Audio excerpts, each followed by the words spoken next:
बिस्मिल्लाहिर्रहमानिर्रहीम अस्सलाम वालेकुम। अच्छा, आज जो बेसिकली हमारे यहाँ थ्योरी है वो ये है जॉइंट रिकवरी। अब सबसे पहले हम ये समझते हैं कि ये जॉइंट रिकवरी होती क्या है और कानून की नज़र में इसकी वैल्यू क्या है। जॉइंट रिकवरी मतलब एक क्रिमिनल केस किसी दो से ज़्यादा बंदों के ख़िलाफ़ हो जाता है, रजिस्टर्ड हो जाता है और उनकी गिरफ्तारी हो जाती है। उन बंदों को गिरफ्तारी होती है और उसके बाद ऐसा अलेज्ड वेपन या वो हर ऐसी चीज़ जो चाहे चोरी की हो, चाहे वो किसी कत्ल के मुकदमे में हो, आला कत्ल जिसे आप बोलते हैं, आम लफ्ज़ों में आप फ़र्द मकबूज़गी भी बोलते हैं उसे, ठीक है, बरामदगी जिसे आप बोलते हैं कि मुल्ज़मान से बरामदगी जो होती है, यानी कि आला कत्ल हो गया और जो सूट प्रॉपर्टी होती है, या फिर आप कह लें कि माल मुकदमा जिसे आप कह लें। अच्छा, अब इसमें जो चीज़ आती है कि रिकवरी जो है, रिकवरी के रूल्स क्या हैं और उसमें जॉइंट रिकवरी एक तो है आर्टिकल जो सेक्शन 103 और CRPC है उसके तहत जो रूल्स हैं, और उसके अंदर जो जजमेंट्स है 1997 की बहुत डिटेल्स में उस पे एक जजमेंट दी है, उसकी वायोलेशन हो तो क्या इफ़ेक्ट होता है केस पे या क्या मैटर्स है। ये हमारा टॉपिक नहीं है। टॉपिक आज हमारा है वो है जॉइंट रिकवरी। ऐसी रिकवरी जो दो या तीन या दो से ज़्यादा बंदे एट अ टाइम इकट्ठी करवाएं। फ़र्ज़ करें 4 बंदे एक मुकदमे में नामज़द हुए हैं और चारों हिरासत में, पुलिस की हिरासत में, और पुलिस क्या करती है, उन चारों को ले जाके एक ही जगह से कोई मुकदमे का जो वेपन होता है, या कह लें कि आला कत्ल हो गया या कुछ भी ऐसी चीज़, अगर चोरी की कोई बाइक है या फिर डकैती के दौरान जो माल होता है वो, या ऐसा कुछ भी हो सकता है, ऐसी चीज़ जिससे जो चोरी हुई हो या जो छीनी गई हो या जिससे कोई एक्ट हुआ हो, उसको आप रिकवरी की डेफिनेशन में ले आते हैं। रिकवरी मेमो तैयार होता है। अच्छा, अब होता ये है कि कई केसेस हमारे पास ऐसे आते हैं कि जिसमें एक रिकवरी मेमो तैयार किया जाता है फ़र्द के जो बरामदगी और मकबूज़गी है, उसके अंदर ये लिखा गया कि ये दो या दो से ज़्यादा बंदों ने इकट्ठे जाके हमें ये चीज़ रिकवर्ड कराई है। फ़र्ज़ आप इस तरह एग्ज़ाम्पल में ले रहे हैं और आसान अल्फाज में कर लें। फ़र्ज़ करें कि एक चोरी की बाइक है और चोरी की बाइक एक किसी जगह खड़ी हुई है और उसमें उन्होंने पर्चे में नामज़द हो जाए, सप्लीमेंट्री में हो जाए। सप्लीमेंट्री की जो वैल्यू है वो तो सबको पता है, उसके बारे में हम ऑलरेडी डिस्कस कर चुके हैं। और उसमें ये होता है कि वो अगर बाइक किसी के पास खड़ी है या रिकवरी करनी है या कर ली है, तो पुलिस वाले क्या करते हैं कि ये चारों बंदों ने पॉइंटेशन की कि फ़लाँ बाइक वहाँ खड़ी है और चारों को हम वहाँ लेके गए।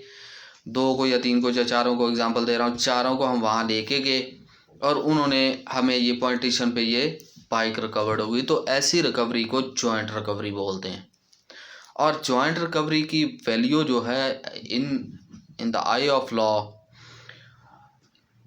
इतनी जजमेंट्स पड़ी हुई हैं कि इस रिकवरी की, जॉइंट रिकवरी की, जो क्रिमिनल्स केसेस हैं उसमें इस रिकवरी की वैल्यू ज़ीरो है, लाइक कोई inadmissible in the as evidence.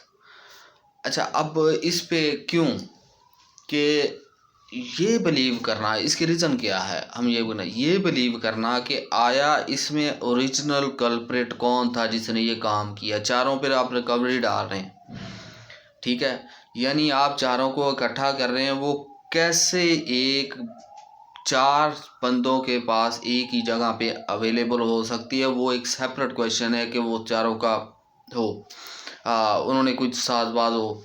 यहाँ ऐसा होता है कि नामालूम मुकदमात जो होते हैं जिसमें डकैती के ज़्यादा 392 के और 411 वगैरह के ज़्यादा आते हैं, जिसकी वजह से ये जॉइंट रिकवरी डालते हैं पुलिस वाले। जब नहीं ऑप्शन होता तो ये कह लें कि कहीं की चीज़ कहीं पे, तो फिर वो जॉइंट रिकवरी डाल देते हैं। और उस जॉइंट रिकवरी की जो वैल्यू है वो कोर्ट कहती है इनएडमिसिबल एज एविडेंस, और इस पे रिलायंस नहीं किया जा सकता और ना ही किसी को इस बेस पे कन्विक्ट किया जा सकता है।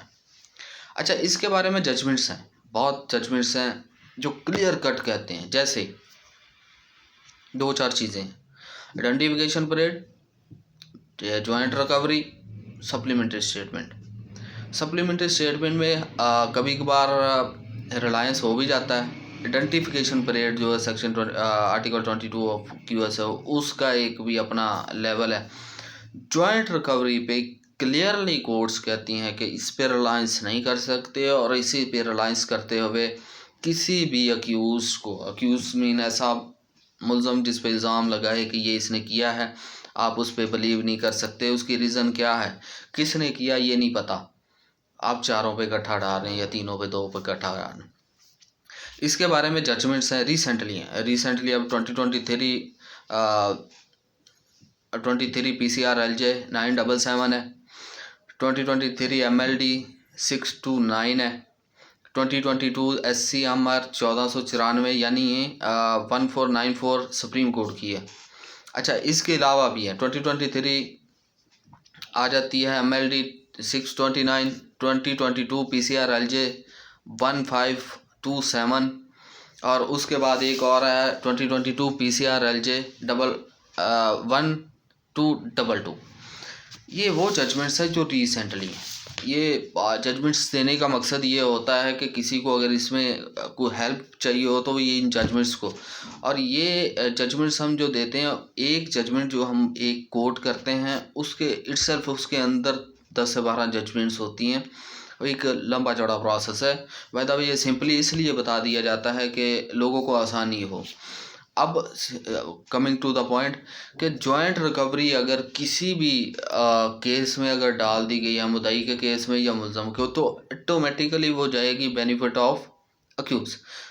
उसको बेनिफिट ऑफ डाउट की बेस पे वो जाएगी अक्यूज्ड के हक में, और उस पर कन्विक्शन नहीं हो सकती। ये कोर्ट्स कहती हैं कि उस पर रिलाई नहीं किया जा सकता। हाँ, आपके पास कोई और चीज़ें हैं, corroborative एविडेंसेस हैं, तो वो इस्टेब्लिश अगर कर सकें तो ठीक है। अदरवाइज सोनली इसी के ऊपर कन्विक्शन नहीं हो सकती कि इनके पास रिकवरी हुई, ऑल्दो कि रिकवरी इफेक्टिव हो, और रिकवरी के जो रूल्स है 103 और सेपरेट रिकवरी तो ही कोई इफेक्टिव होती है। इसलिए अगर कोई पुलिस वाला ये जॉइंट रिकवरी डालता है तो एक तो मेरे ख्याल में ये समझ से भी बाहर है, क्योंकि इससे आपके प्रोसिक्यूशन का केस वीक हो जाता है, और दूसरी साइड पे अक्यूज के लिए तो बेनिफिट है ही है उसके, और इसकी बेस पे बेल्स भी बहुत जल्दी हो जाती हैं, और जो इक्विटल के चांसेस है यानी बरियत के चांसेस होते हैं अक्यूज के, वो भी कोई 90% से 90 ना भी गए 99% हो जाते हैं अगर ये गलती अगर आ जाए तो। इसके बाद हम बात करेंगे 103 पे, और आइडेंटिफिकेशन पीरियड पे हम बात करते हैं। 103 के रूल्स पे भी हम बात कर चुके हैं, हम सप्लीमेंट्री स्टेटमेंट पे भी हम बात कर चुके हैं, लेकिन वो तीनों को इकट्ठा किया था। अब हम इंशाल्लाह नेक्स्ट वीडियो में डिटेल से बात करेंगे। तब तक के लिए अल्लाह हाफ़िज़।